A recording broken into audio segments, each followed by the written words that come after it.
history will honor those who stand with them. Long live Iran. Thank you.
دیدیم که همیهنانمون با شهامت و شجاعت و با اتحاد و جمعیت میلیونی در خیابان‌ها باعث عقب نشینی نظام شدن شد دست به سرکوب وحشتناکی بزنه و اون هم با استفاده از عوامل بیشتر خارجی تا عوامل خودش که خیلی حاضر نشدن برای سرکوب سر کار برون. این نمونه و علامتی است از قدرت مردم و ضعف نظام. البته ما اکنون مواجه با شرایطی هستیم که نیاز به کمک هم داریم و برای همین هست که من به جامعه بین‌المللی هشدار می‌دهم که اگه بخواید جلوی جنایت بیشتری رو بگیرید، اگه بخواید جان کمتر افراد از بین برود و این حکومت زودتر سقوط کند به نفع آزاد شدن مردم ایران، بهتر است که سکوت را جایگزین عمل بکنید و فراتر از صحبت و سخن عملاً از این مردم حمایت بکنید که یک فرصت واقعی برای پیروزی نهایی داشته باشند.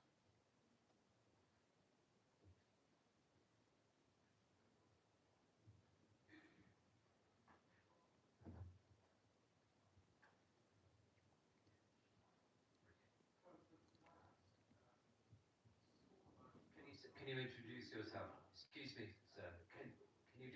Can you just introduce yourself?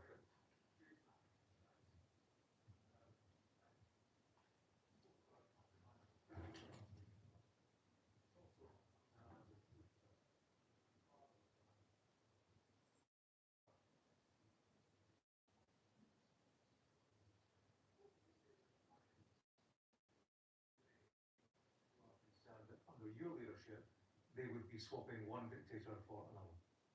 First of all, I let historians write history. I'm here to make history, not to write it. Second, you hear the Iranian people standing behind me and calling my name. This doesn't occur incidentally. They have known my track record. They know my unwavering commitment to democracy and human rights. This has been my position the day I started and remains my position to this day. They know they can trust me because I've never seen me waver from this. And ultimately, what I'm trying to make sure is the final element that will prove to be Iranians that are in full control of their own destiny, is to turn power back to them, a power that has been taken away from them by this regime, which we are fighting today. That's my commitment, and they can trust me on that. Bloomberg.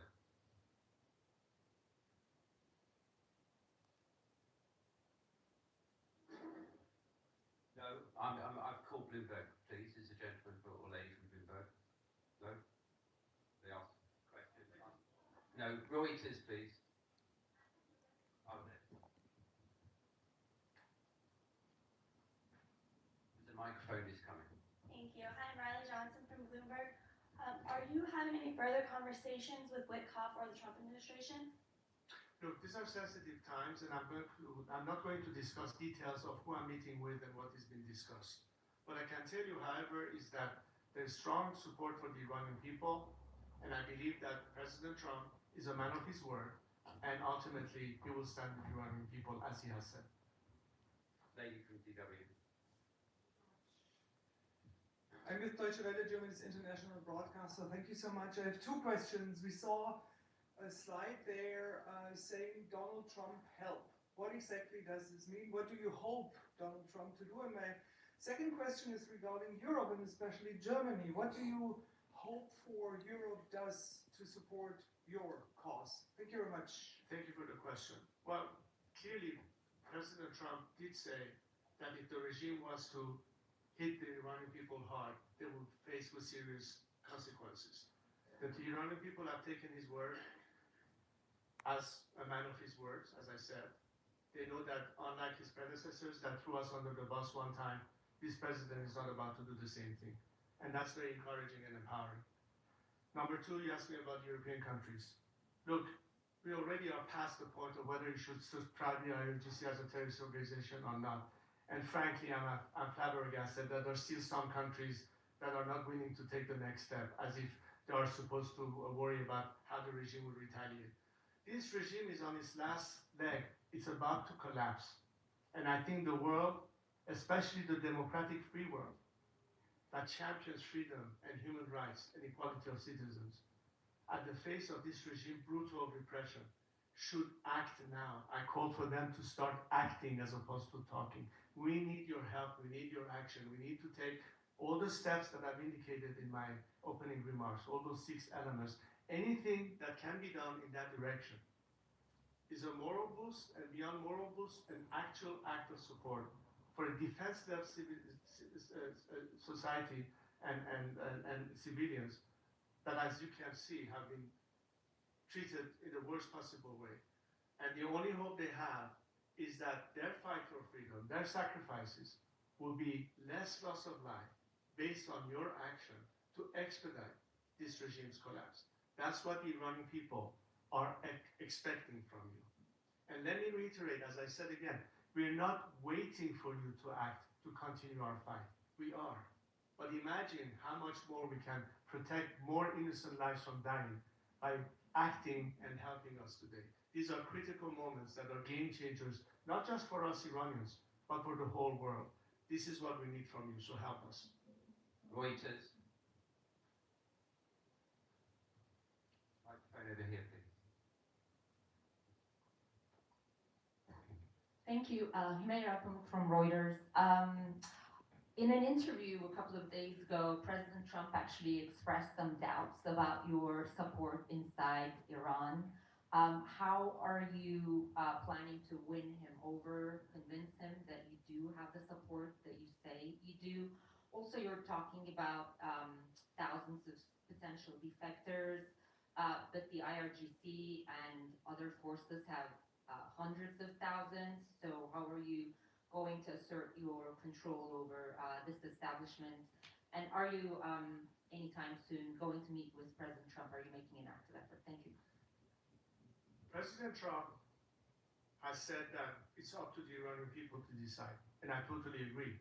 I've always said it's for the Iranian people to decide. And I think the Iranian people have already demonstrated in great numbers who it is that they want them to lead to decide the transition. So I'm confident that I have the support of my compatriot, and it's for the international leaders to assess the fact of the grounds and see who is capable of doing that. I believe I can, and I have the Iranian people's support. And of course, if anybody in the world is willing to help the Iranian people achieve that goal, that's what I'm trying to do, to help them liberate themselves and attract as much support as I can internationally to be behind the Iranian people this time and on the right side of history. Now, as far as the defection goes, this campaign has started months ago. We started this, in fact, I announced it in another press conference I had in Paris a few months ago. Some of you might have heard about it. At Wickford, we established a system whereby people who want to defect or want to access us or want to indicate their interest to join with us have a secure means of communicating their intentions to us. Since then, tens of thousands have applied. Many of them are from the security forces in Iran, police force, military, IRGC, and we are vetting them as we're speaking. And the mechanism for defection does exist, but most importantly is the principle of having an exit strategy. And on that I've said, anyone whose hand is not soiled in the blood of the Iranian people will survive regime change. We're not talking about de-Baathification. We're not talking about the disaster of post-Saddam Hussein, post-Gaddafi collapse. We're not going to have a failed state. And for me to be able to guide a smooth transition, I'm counting on security forces to be the element that keeps the country secure, protects people's lives and their livelihood, and be part of the solution. As a result, we have already seen people indicating their cooperation. We have already seen elements that refuse to be used as an instrument of repression, which is why the regime is now, as we speak, importing elements from outside the country to be an instrument of repression, as they're running out of their own forces to do that for them inside Iran. And all of this is the indication of the beginning of that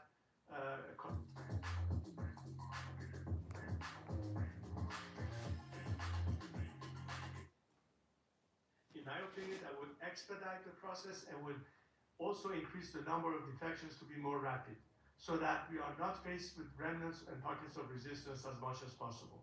There's never going to be 100% defection, but there comes a point where the regime sees it's futile, and hopefully by then Khamenei will be joining Bashar in Moscow and will be rid of him.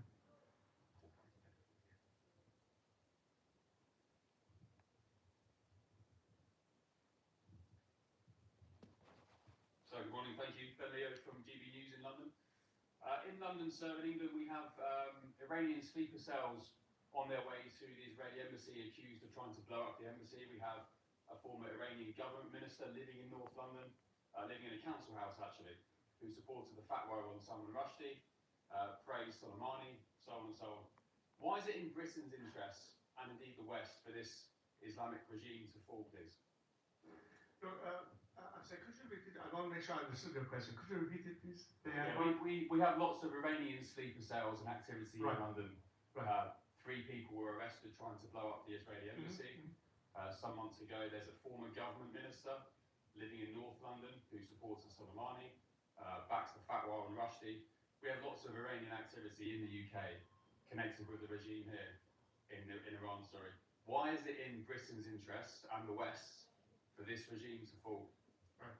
Well, I'm glad you asked the question, because in fact one of the topics that I raised in some discussions I had the last time I was in London with former prime ministers was exactly to explain to them the mapping of every instrument that the regime is using under Khamenei's direct supervision through so-called centers through which they antagonize British citizens, and of course many of those sleeper cells that you indicated.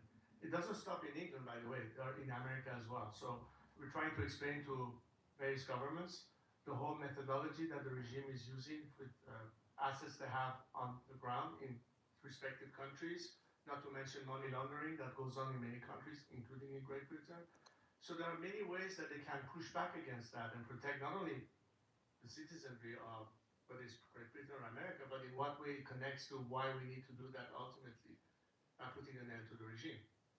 And one thing that is now becoming even more clear, and the fact that the regime could be threatening the world as a last gasp, we should not allow this regime to catch a second wind and be able to do further damage, which is why the strike is not just needed to help the Iranian people overcome this unfair disadvantage, but it's also one way to completely dismantle the regime's aspect of threatening and cut off the chain of income that it uses to fund all of these operations, including the sleeper cells, which is why I'm also calling for any means to cut off the lifeline up to the regime, which is its revenue from whether it's oil exports or whether other means of income that they have.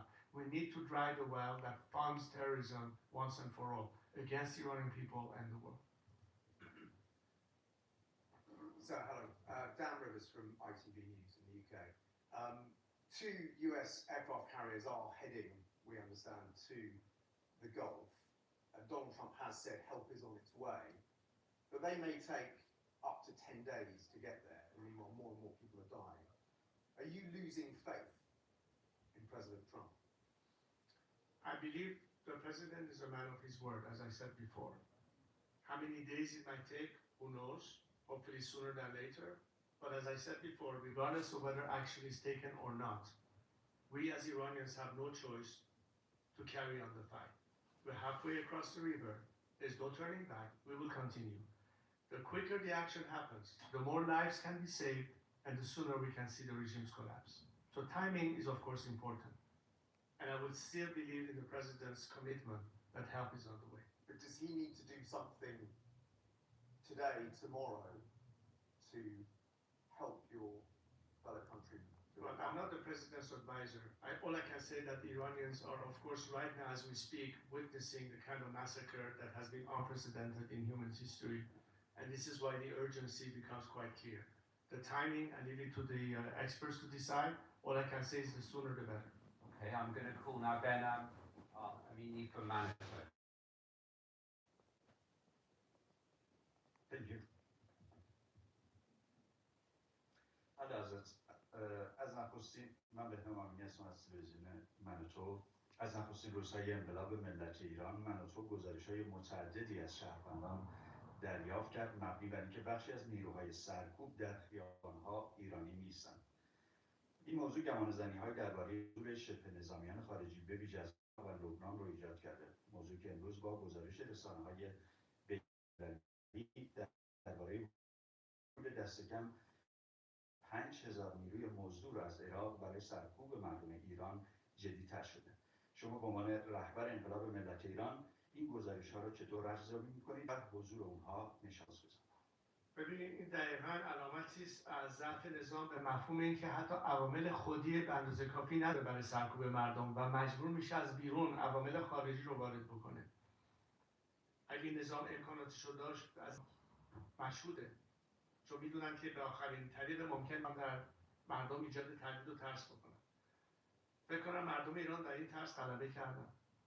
اما وقتی میبینیم این نظام دست به این کار میشه، اینجاست که جامعه بین‌المللی باز متوجه بشه که این نظام حتی حاضر عواملی از خارج بیاره بر سرکوب مردم خودش و تا این حد هست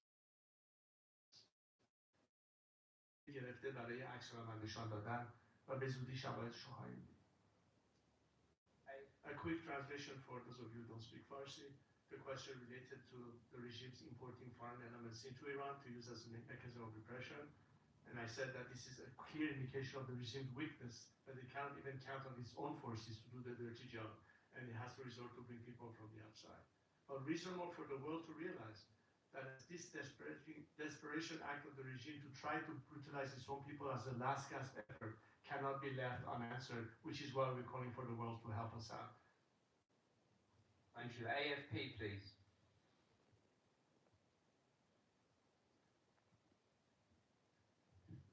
Thank you very much. Sean Tander with AFP. Nice to see you. Could I follow up? The momentum. You mentioned that that's in the hands of Iranians. But at what point is it too late for the intervention that you're talking about from President Trump? Could there be the sense that he's talked for over 10 days about help is on the way? Is there a sense that that could actually weaken the momentum? And specifically, you said at the beginning that there should be targeting of the Revolutionary Guards. Do you mean necessarily military strikes? How should the Revolutionary Guards be targeted? Thanks. It's never too late. Any fight for freedom doesn't have a deadline. Some of you reporters have deadlines to make your reports, but this fight doesn't have deadline. We will fight until we win. That is the national will of the Iranian people. We are all going to fight until we win. The only question is, what are the elements that can expedite it? And the immediate issue remains, what would hurt the regime most? By dismantling its apparatus of state terror and repression. A lot of it are the regime's military paramilitary assets, mostly IRGC targets. So I'm calling for a surgical strike on those means. And I think it should be quite the regime's first and foremost means of instituting terror at home or terrorism abroad. And all ties, the targets are quite obvious. You're not going to hit a factory or a school and the regime knows it. And that's exactly what those who have to decide how to decide what should be legitimate targets will decide upon it. I think the Iranian people naturally say the people who hurt to be targeted. And I think that it should be quite obvious what should be done, in my opinion. CBS. Newsmax. Good morning, sir. President Trump, up to this point, as we know, has decided not to take military action at this point. He recently said that the killing has stopped, the planned executions have been halted. Is it your belief that American intervention, specifically military intervention, is necessary for this current movement today to be successful? As I said in my opening remarks, the Iranian people are defenseless on the streets, unarmed against a regime that is unleashing on them with military weapons, AK cars, trying to rip them apart. And these are the odds that are not fair for a nation that is trying to overcome a regime by means of protesting peacefully on the streets. So the only way you can equalize the playing field is to help them have a better chance by weakening the regime's apparatus of repression. And these are mostly paramilitary institutions such as the IRGC.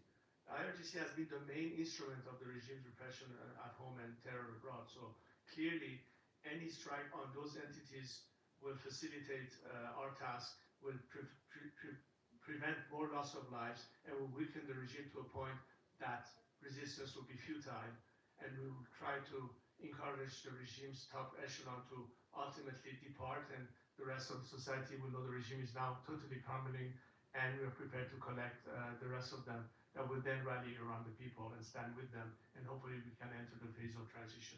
This is pretty much the scenario I see unfolding, but right now the decision is in the process of being made.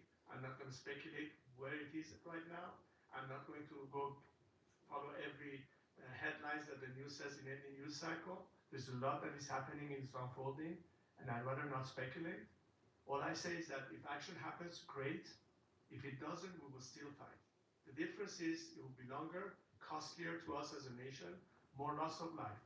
And if the world does care about Iranian loss of life, then they better act and equalize the playing field for us so we'll have a better chance to succeed with less casualties and less deaths in the process.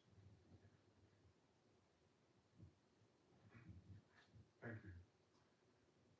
Robert Tate from The Guardian. Mr. Pahlavi, you have said you have a detailed plan to lead the transition when the regime falls. Does that include establishing a constitutional monarchy on the basis of the one your father was head of? Or do you foresee yourself as merely a transitional temporary figure? And if so, how would that differ from the vow of Ayatollah Khomeini in 1979, who said at the time of the revolution that he would simply be a transitional figure who would return to home and would retire from active politics only to set up a repressive theocracy? Can you give a pledge that you would not be a second Ayatollah Khomeini? I invite all of you after this press conference, and I have some of our experts available to you to explain all of this process in more details. One of the projects that I started a few years ago is called IPP, Iran Prosperity Project. This project is meant to address all of the issues, beginning with the first 100 days of how to manage the transition and stabilize the country. Short midterm range, anywhere between 6 months to 2 years of the rest of the normalization phase, and ultimately Iran's development down the line. Many documents have been generated with the help of legal experts, economists, and others to explain the chronology of events. But in relationship to your question, the way we have proposed the process to go is that the minute the regime collapses, the transitional government takes control. It works towards working in a process where we have its own judiciary branch, executive branch, legislative branch, and temporary parliament to oversee the elections of ultimately a national assembly. By first allowing the Iranian people, after about 4 months' time and many other debates, what is the form they would like to have as a future system of governance by means of referendum. Whatever the majority of the Iranian people decide, their representative in the Constitutional Assembly will be tasked with the responsibility to draft the constitution of this next system and present that constitutional project to the nation. The nation will have the opportunity to, or if not, send it back to that Constitutional Assembly to rewrite it whatever way is fitted, again submit it to a secondary referendum. If in the second referendum there's still no consensus in majority, that Constitutional Assembly will dissolve.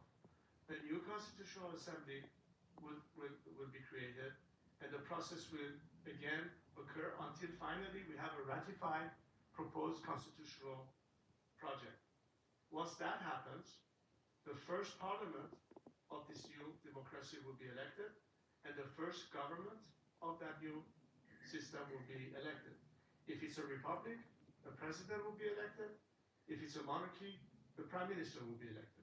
At that time, the transitional government dissolves itself and passes over and hands over the responsibility and the authority to the newly elected government based on that new constitution. This is the process from beginning to end. My role in all this is to lead this transition, help with the transitional structure, bring in all the elements that check all the boxes, because the country has to function. Day one, somebody has to pick up the trash. The train has to run on time. Basic services have to be provided. And at this stage, what we invite him to have the quickest, smoothest transition, the maximum participation, on the one hand, of the military and paramilitary forces to play their role, and the civil, the bureaucracy to be able to address these things. So the majority of these instruments are already in place. And again, against the model of debacification, we count on the majority. We want to make sure that the world can help us, so the transitional government can pay salaries, so people can maintain their jobs and do all of that. All of these things have been studied and explained in details. And as I said, I invite you to study those. These are going to, at least our expert can further in detail explain to all of you what is it exactly that we propose. But in a nutshell, and this is the process you can expect and anticipate. Thank you. On BFM.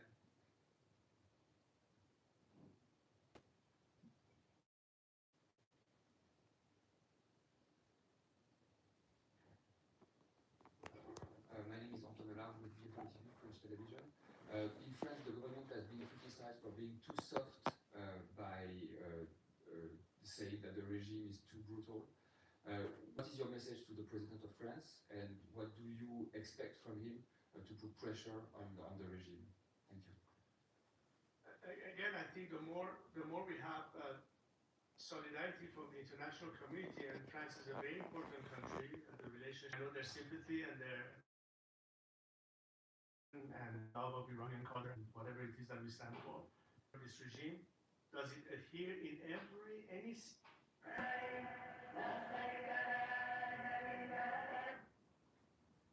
So as the president of a democratic, secular, laic nation, and as I said, one of the top principles is separation of church and state, I think the message should be clear, that the French people and its government stand on the side of people who seek the same liberties, the same freedom of religions, and the same protection of equality of citizens under the law that the French people enjoy in France.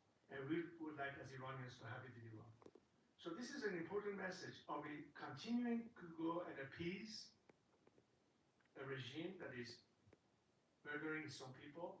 Or is it time to abandon that path and now stand with the Iranian people and help them in their liberation?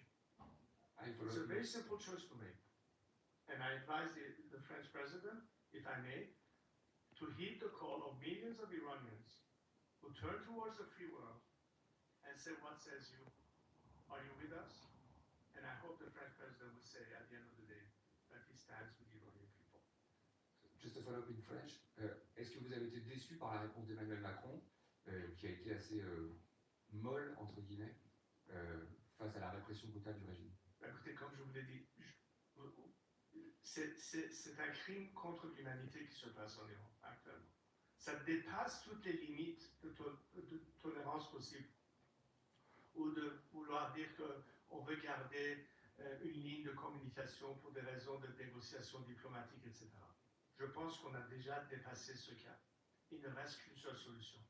Éviter un massacre, éviter un bain de sang, éviter qu'un pays qui peut être un élément de stabilité, dans l'intérêt stratégique de l'Occident, une fois débarrassé de ce régime, mettra fin non seulement à la misère chez nous, mais en même temps profitera à ce que le monde puisse enfin respirer, soulager, avoir pas un problème d'avoir encore à abriter d'autres réfugiés qui doivent venir sur le territoire européen déjà saturé, plus pays qui peut vous fournir pendant des décennies au niveau énergique le nécessaire pour n'avoir pas à faire face à un blackmail chaque hiver par la Russie par exemple, et l'Iran peut s'apprêter à ça. La question c'est quel Iran? Je pense que le choix est évident. Donc je pense que l'administration, que ce soit Emmanuel Macron ou d'autres chefs d'État européens, doivent regarder aujourd'hui quel est ultérieurement le meilleur intérêt de leur pays. Est-ce qu'un Iran libre sera mieux placé pour satisfaire leurs intérêts ou ce régime sanguinaire et terroriste? Simple question. Ce n'est pas à moi de répondre. Je vous dis tout simplement l'attente des Iraniens. Maintenant, c'est au président français ou d'autres leaders de décider finalement où est-ce qu'il se place. The lady here. Would you You mentioned that you wanted to see the Ayatollah in exile in Moscow, but the Russians are providing political cover for the Iranians at the UN. Today, Putin called Netanyahu, present himself as a peacemaker. What do you think the Russians are doing? Do you think Trump could believe the Russians in this case? You know, once the dust settles, as far as the Iranian people are concerned, and how in this game of geopolitics things sometimes unfold in one direction or the other,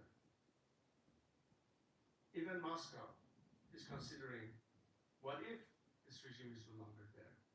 Then what? The Chinese are doing the same. They've been very quiet lately, not taking any. But simply say that the state, a strong Iran, a democratic Iran, would not be antagonistic to anyone's interest, including Russia and China. What we want as Iranians is a fair deal. We don't want to be taken advantage of in lopsided, unfair deals that is against the national interest of Iran simply because a corrupt regime and weak is offering concessions left and right. We want to have a fair relationship with everyone. It's a normal interest for us to look towards the West, primarily because we are focused on democratic free nations to partner with in alliance and cooperation. Which is why it is crucial for the world to understand that a different Iran will be committed to cordial relations with our immediate neighbors, with Israel, with the Saudis, and the rest of them in the Arab world, and the rest of the countries in our immediate neighborhood. And that extends to everybody else, provided, of course, that we as a protect our liberties and our rights, and will deal accordingly, reciprocally with anybody respecting that, based on mutual respect. That's the end of the subject. So whatever we see now happening depends on the clarity of the ultimate outcome. The more the Iranian people are empowered, the more we can then tell the world, we as Iranians, unlike this regime, are committed to peace, are committed to stability, are committed to improve the lives of people by means of trade, commerce, that this regime has taken away from us. Iran today should have been the next South Korea of the Middle East. Iran at the time had 5 times the GDP of South Korea. Today we have become North Korea.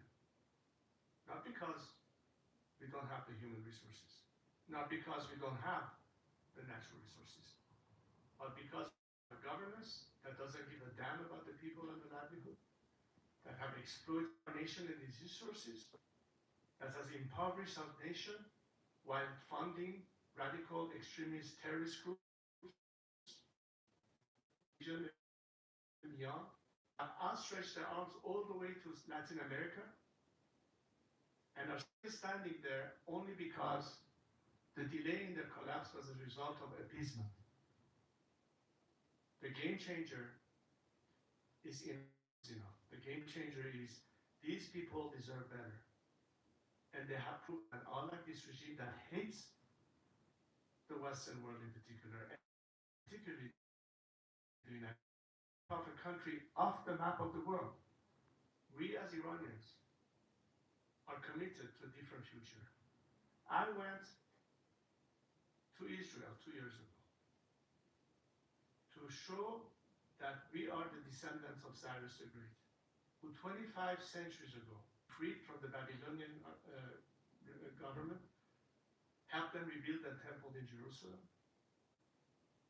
A country that in the Second World War period gave refuge to Jews escaping the tyranny of Hitler. A country that, unlike this regime, wants to have close relationship with the state of Israel and the rest of our neighbors. A country that holds